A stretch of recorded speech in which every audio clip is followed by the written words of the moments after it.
Hello people, I know it's been ages, but I'm back, bit by bit. Where I make mistakes, you correct them. So this is my new paper and I'm going to be looking at this paper, quite an odd paper, but science is science. For the love of science, we do these things. Questions may differ, topics may change, but the concepts are always the same. So I'm looking at this paper written on 29th November, the year 2009, 1 hour. It was chemistry, physics. Combination. There are 40 questions. We have 20 from chemistry, 20 from physics. So let's get to the paper as we look at the first part or the first section of this paper, which is physics. I hope this is visible to you. If it's not, I'll simply look into it. I'll check the video after it's done. So question 1. All measurements, it's right here. All measurable features of or aspects of an object are called physical quantities. Physical meaning tangible, measurable. Okay, so physical quantities, not units, not measurements, not images, but physical quantities. Number 2, which of the following numbers has 4 significant figures? My take was this one, but you're free to check it out because sometimes some books may tell you this 0 can be made significant or may not be made significant, but my take is this: zeros between the decimal point and the non-zero digit are significant. That is after. So these zeros are significant. If you remove any of them, the value of 2, the decimal place of 2 will change. Here there are 3. Here there are 2. Here there's only 1. Okay, so my answer was A. Number 2, a motorist travels 320 kilometers, okay, at this speed 80, and then 320 kilometers again at this speed. What is the average speed of the motorist for the entire trip? Average. This is just the same as in math. So speed 1, speed 2, you add them, then divide by 2 because there are 2 speeds here. There's 80 and there's 100. So if there were 3 speeds, we could have added all the 3, then divided by 3. Now here they're just 2 speeds, or yes, let me just call them speeds. So 80 plus 100 gives me 180, divided by 2 gives me 90 kilometers per hour. So I take my answer to be C. Number 4, a stone of mass 400 grams is lowered into a measuring cylinder containing water. The water level rises from 300 to 500. What is the density of the stone? Density is equal to mass over volume. The mass is 400.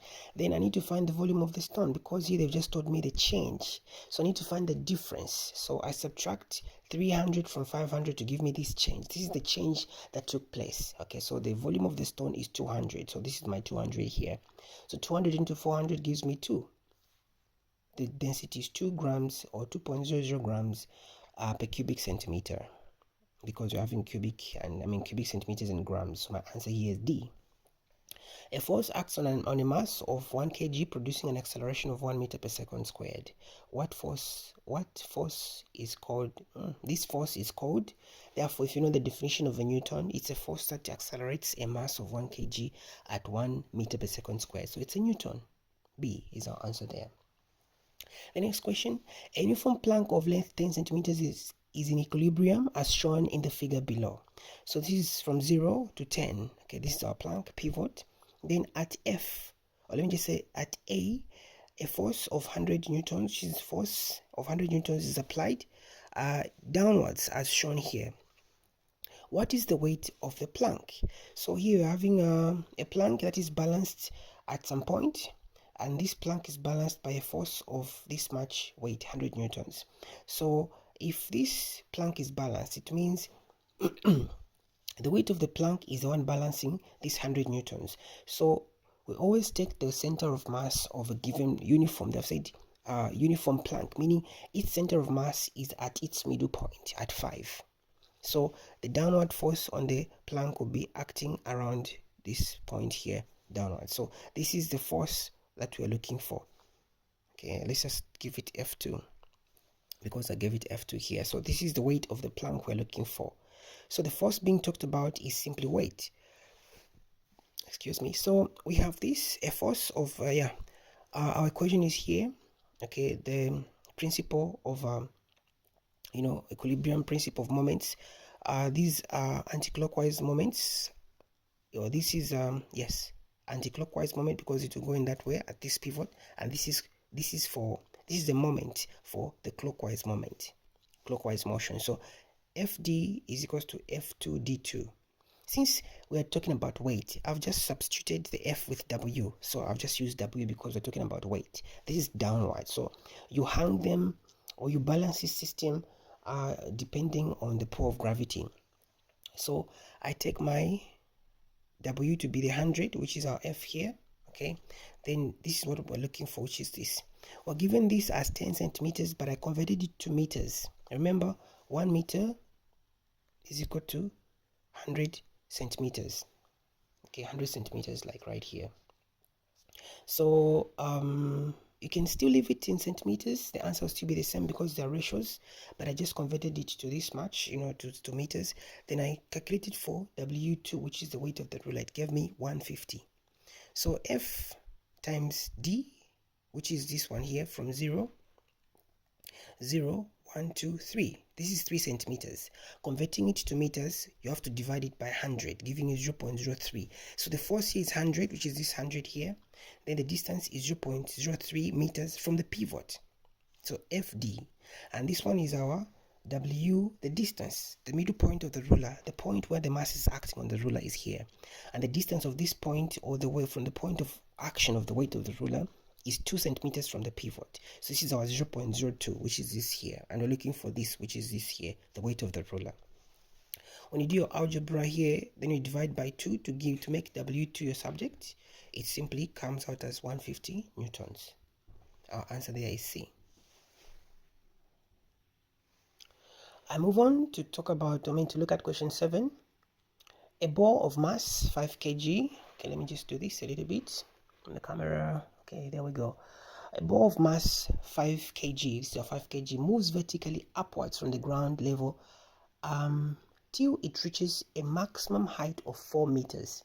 So you should be marking the information given to you, the measurements given to you. What is the kinetic energy when it is halfway up? What is its kinetic energy when it's halfway up? Assume gravity to be 10 newtons per second squared. 10 meters per second squared. I just use this equation here because I know to say quantity, or maybe energy, the law of energy conservation. Energy can never be created nor destroyed, but is converted from one form to another. Same with matter. So here I know to say when you're talking about vertical motion or free fall, the amount of kinetic energy gained as an object is going up is equal to the amount of the amount of potential energy gained as an object is going up is equal to the amount of kinetic energy lost.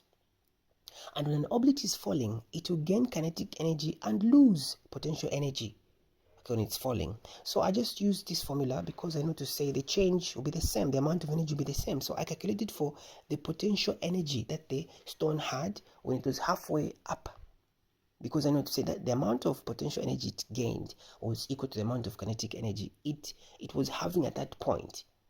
Okay, it was having, or in other words, having, but in the process of losing, because it kept on going up, and as it went up, it was actually slowing down until it reached its maximum height. So my answer here came out as 100 joules. So m is the mass, g then height, halfway. I used a 2. Okay, so 5 times 10 times 2 gives me 100 joules. Our answer is C right there. Next question. The Kelvin temperature of a liquid is 300. Its temperature in degrees centigrade is, remember, when the centigrade scale or the Celsius scale is at 0, the Kelvin scale reads 273, although there are decimals at 273.3 something 0.32, but this is not really equal, but that's the equivalence. Okay, so if you're having 300 Kelvin, just subtract this much, then you're going to have your degrees Celsius. Remove the Kelvin, remove the 273, because the Kelvin scale is always higher than the degrees Celsius scale by 273. It's always higher by this value. So whenever you're given a temperature measurement in Kelvin and you want to convert it to degrees Celsius, just subtract the Kelvin value and you reach your degrees Celsius, giving you 27 right there. So number 9, you have a thermal power there. Sometimes you may not really get to learn these things, but you can still use your common sense from whatever you've learned to apply what you've learned, and it should be able to make sense. This is an experiment. An experiment is arranged as shown below. Thermopile galvanometer. A galvanometer is a zero-center ammeter. It deflects. It helps you detect current and the direction of current. So it's a zero-centered ammeter. So X is a radiation entering a thermal. Even the name can tell you, a thermopile. If the galvanometer needle shows a deflection, it means there's current, of course. My answer was X has a longer wavelength than X-rays. If you read the first one, if it's thermal, then the only part of the electromagnetic spectrum that has got rays that have got heating effects on matter, or where you find thermal energy, is in the region of microwaves, but especially in the region of infrared. Okay, so infrared. So when you read the first answer, it won't make sense because thermal means heat energy. So X is shorter than, X has a shorter wavelength than X-rays. No, that would be gamma. See, X has a lower frequency than radio waves. That would be way too low, below radio waves. That would be way too low. X has the same frequency as light. No, this is the visible spectrum. We need infrared, below red, below the visible spectrum. So the only answer that makes sense here is X has a longer wavelength than X-rays. Our answer is B. Okay, so we move to question 10. A diagram shows a ray of red light passing from air to glass. So this is our ray direction. Yeah. Which ratio gives the refractive index for red light? Remember, the red part is not even important, but we're talking about light. So the formula for refractive index is sine I over sine R. Therefore, the sine of the angle of incidence over the sine of the angle of refraction. Remember, the angle of incidence should always be the angle which is on the part where the density is lesser, where the medium with less density is. So this one is already straightforward because the light is entering from this side. So we'll take P as our sine I.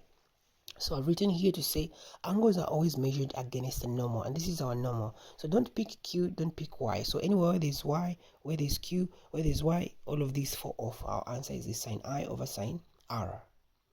If the light was coming from this direction, from up there, going up there, I'd have still picked sine P over sine X, because always consider the sine I to be the I should always be the one on the side where the medium has got lower density. So our answer there is A.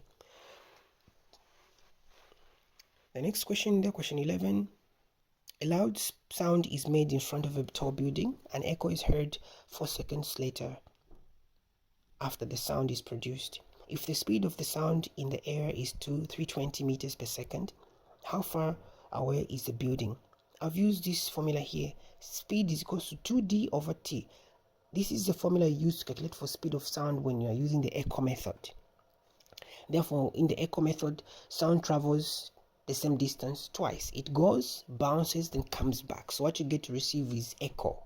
So the time is always the same, like here, 4 seconds.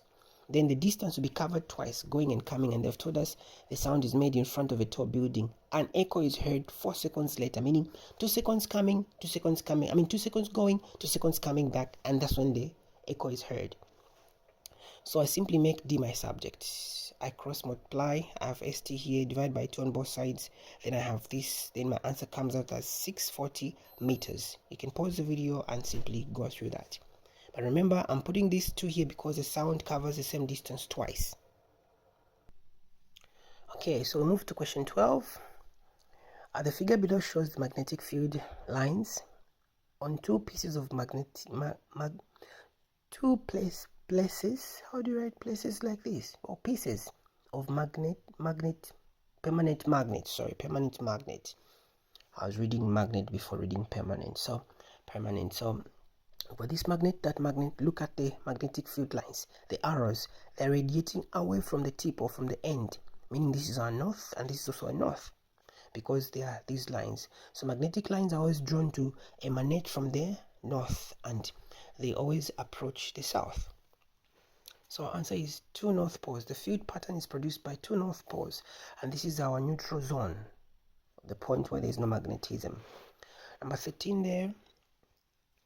The figure below shows a negatively charged polyethylene rod getting closer to a metal sphere, which is on an insulator. So a copper wire connects the sphere to the earth. That is our polyethylene rod, sphere, copper wire, earth. Which of the following is true? My answer is A, because current flows from the earth to the sphere. Remember, we always take current to be conventional current. Conventional current is taken to flow opposite to the electron flow. Electron flow is always taken to be opposite to. Okay, my point is, electrons are the ones that deliver charge. They're the ones that flow, and they are the current because they move in electricity. But in our calculations, in our diagrams, we always regard current to be coming from the positive terminal of a battery. So from the negative, electrons flow away. From the positive, current flows away. And this is because back in history, current at some point was believed to be coming from the positively charged part of the battery before the discovery of the electron. So that wasn't changed after the electron was discovered in the 1930s, I think. So that current now, which is taken to be opposite to the electron flow but caused by the same electron flow, is referred to as, or is called, or is termed as conventional, meaning agreed upon conventional current. So when you bring this negatively charged polyethylene close to the sphere is of metal. In a metal, electrons flow. They are simply like a sea. The definition of metallic bonding is simply a group of cations floating in the sea of electrons. Okay, so they'll flow away, they'll be repelled, so they'll flow downwards to the earth. Because they are flowing downwards, we always take current to be opposite. So current flows from the earth to the sphere. That's our answer. B, current flows from the sphere to the earth. No, that's electron. Those will be electrons. The sphere is negatively charged. No, it will be positive because electrons will be repelled. The earth is, our answer is A. Okay, our answer is A. So the next question is from electricity, of course. The figure below, this is question 14. The figure below shows part of a circuit on which current flows. So we've got these resistors, 1 ohm, 2 ohms, 2 ohms, 1 ohm. And now they're asking if the PD, potential difference between N and M is 3 volts. The current is, just a moment, I think I did the wrong calculation here. I was calculating for resistance, then I just went directly and did this. So let me just complete my calculation. So if our resistance is like this, so therefore there are these 4 resistors. These 2 are parallel. For us to find the effective resistance here, we use this formula which only works for 2 resistors in parallel. So 2 times 2, which is this, again 2 plus 2, which are the same resistors. 2 times 2 is 4, 2 plus 2 is 4, so 4 over 4. This ohm plus ohm is ohm squared. Then this plus that will give us that. Then this will cancel, give us 1 ohm. The effective resistance here is 1 ohm. So 1 plus 1 plus 1 gives us 3 ohms. When you're calculating for resistors in parallel now, I mean in series, that's our resistance. And so to find the actual current, we're told is 3 volts. Our answer is going to be 1, because you're going to say voltage is equals to IR, okay? Voltage is equals to current times resistance, but we're looking for current, so current is going to be equal to, we divide by R on both sides, so we're going to have V over R. Our V is a 3 volts and our R is a 3 ohms, giving us an answer of 1 ampere. So my answer here is wrong. I was almost directly going to 3 because I was here at 3. So we do that. So 15, a heater is used on a 250 main circuit. A heater used on a 250 main circuit has a 5 amp fuse in its plug. What is the highest power rating for this heater? So power, we do not see the formula for power is equals to voltage times current. Power is equals to VI. So 250 is our voltage here. Current is that. So the power wattage is going to be 1250 watts, which is our C there. Number 16. Induced current is such that it opposes the change that is causing it. This is Lenz's law. This is Lenz's law. I was almost going for Faraday, but I realized that Faraday's law of induction is actually something else, not this one. So the answer there is Lenz's law. 17. Which of the following may not help to minimize energy losses in a transformer? So mainly what causes energy losses in appliances, one of the main reasons is resistance. Resistance generates heat, and of course when a metal the temperature of a metal increases, or when the temperature of an electric conductor increases, the conductor being a metal, its resistance will also increase. So the thing is resistance. So here, when you use thick conductors, resistance will be less. So you are actually going to minimize. The answer is, the question is, let me just go through. Which of the following may not help? Not is our keyword. So this one will actually help. Number C, use a laminated core. This one will actually help. The core is actually sliced and every piece is laminated. So the third one, ensuring an efficient core design to maximize on the usage of the magnetic flux that is generated. Because if the design is not good, then you'll be losing magnetism. Okay, there'll be wastage of there'll be leakage in the magnetic flux. The best answer here is using thinner copper. This will not help because the thinner the conductor, the easier to heat up, because thin conductors are more likely to have higher resistance than thicker conductors. Our answer is B. Number 18, which of the following is not a correct statement about cathode rays? These are electrons. So they have a positive charge. Okay, they're actually streams of electrons. So electrons are negatively charged. So they're looking for not, meaning they have a positive charge, is a wrong answer, meaning it's not correct. So I'll do this first part, which is physics, then I'll do the other part next time. My next video will be for the same paper, but for the chemistry part. So allow me to do my last two questions for this part.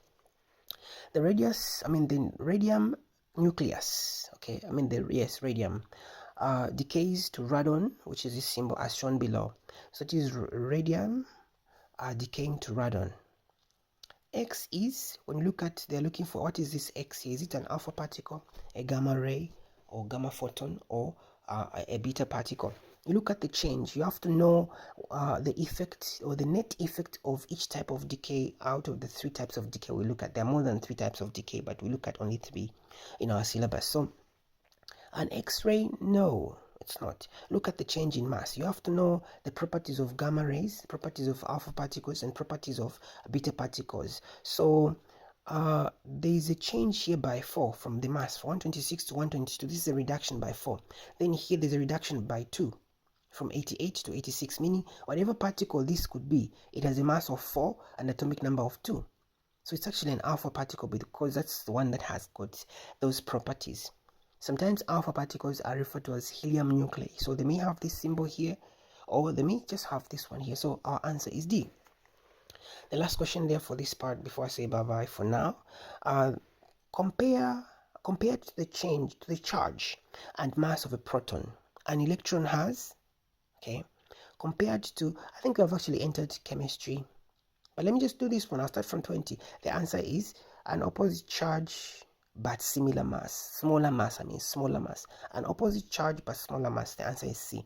But so far I was supposed to end here 19, which is the answer there is alpha particle, and I think even this one could still be under physics because it's number 20. So an electron has an opposite charge. Protons are positive, electrons are negative, but electrons are way smaller than protons. So our answer here comes out as C.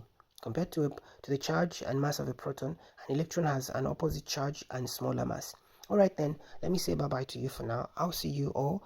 I'll post another video to complete this paper in the next session, but for now, from me to you, I say bye-bye, and go through the questions. If there's any query anywhere, any mistake, you will control it, you will correct it. Bye-bye for now.